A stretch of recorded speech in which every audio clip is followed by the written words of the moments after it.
Welcome back to DBS Review. Okay everyone, protecting Goku is still a must after eliminating Kefla in the Tournament of Power. Universe 2 tried to capitalize on this opportunity through Rozie and Ribrianne, but unfortunately they failed. Androids 17 and 18 proved to be a formidable shield. Even 18 managed to demonstrate the power of love even more against her opponent. Man, what a drama-filled fight. A silly version. And in this review, Barbie will discuss what happened next. Now there's still the trio Warriors of Love from Universe 2 and the Namekian Duo from Universe 6. They'll show their special qualities and fight to the end. Curious? Stay tuned to DB Info.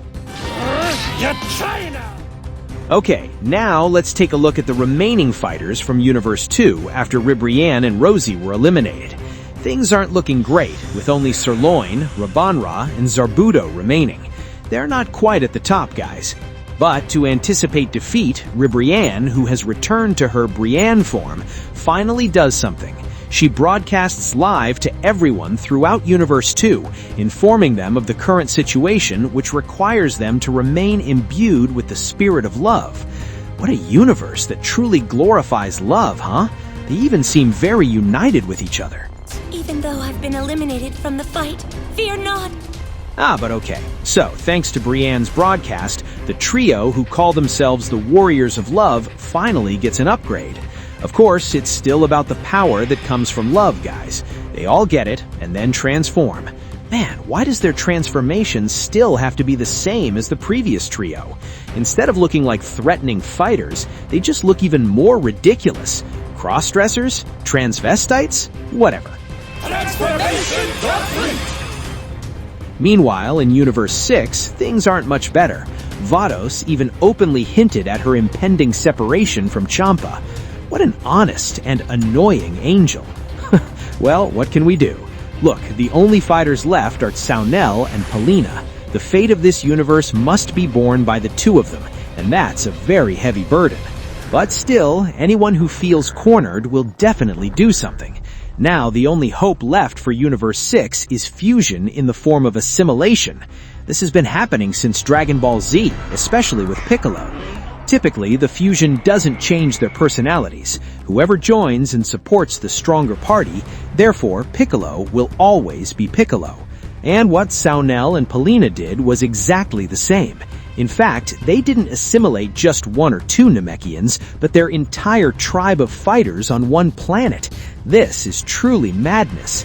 So, what will the result be? Okay, so they can corner Gohan or Piccolo, but will it last forever?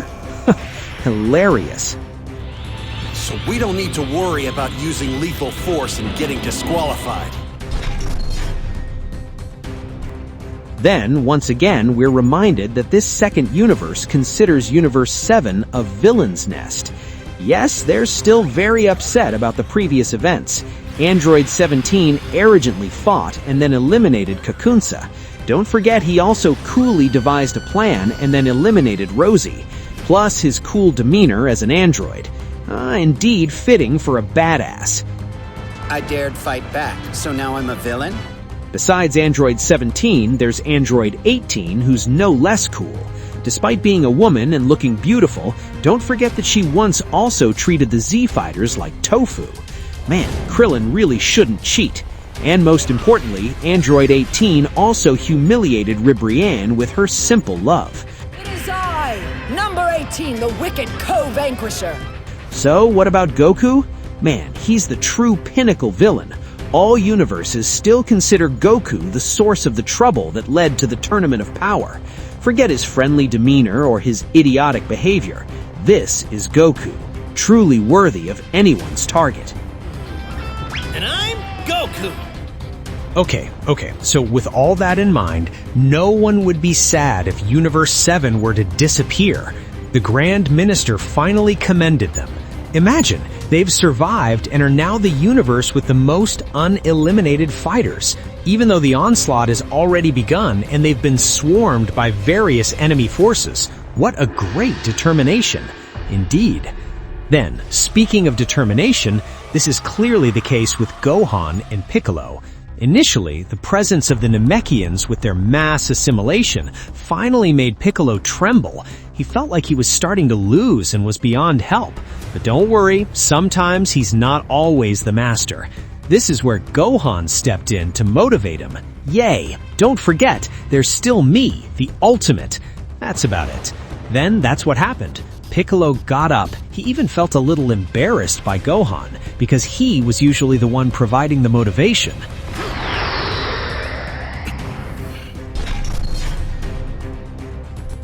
And now, let's move on to the deciding round.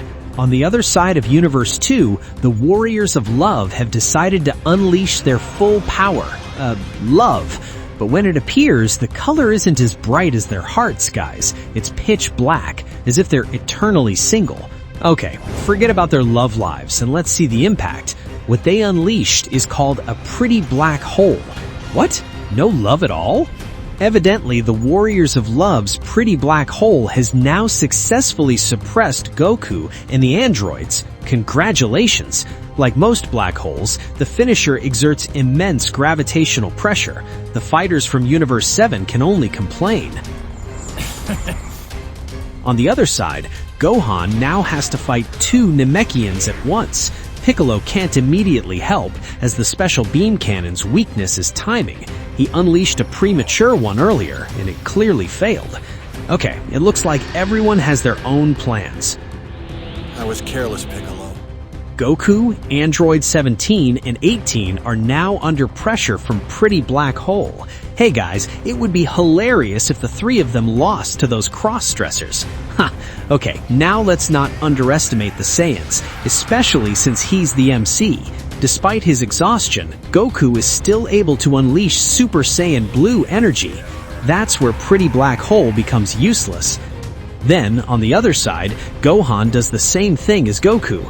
They both rely on kamehameha as a counter to finishing attacks. To further increase the power of their side's attacks, Piccolo finally prepares his special beam cannon. A massive blast from all sides ensues, guys. A bombastic sight. And the result?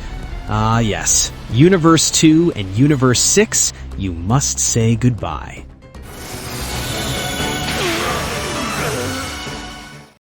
So friends, after the 2nd and 6th universes were defeated by two teams from the 7th universe, well, erasure was bound to happen. This is the most severe form of punishment in any tournament. Universe erasure. Damn. Luckily, the 2nd universe was fully prepared for this.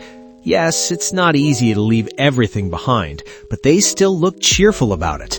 This truly proves that love will never turn to resentment. Maybe. They were the only participating universes that didn't look sad when they were erased. Meanwhile, in the 6th universe, they also looked resigned. The only one cheerful was Kefla, who was busy chasing two Namekians. Man, she never gets tired at all. As for Vados, wow, she even moved to the 7th universe before the erasure. Couldn't this angel have a little empathy? But it is what it is. The 6th universe was still erased. Champa gave Beerus a farewell gesture and continued to mock his twin brother until the very end. Damn. Beerus fell silent and contemplated. But no matter what, the Tournament of Power must still go on. There's still the 3rd universe, which the 7th universe must now contend with. But that's for later, guys. See ya. Good luck to you, Vegeta.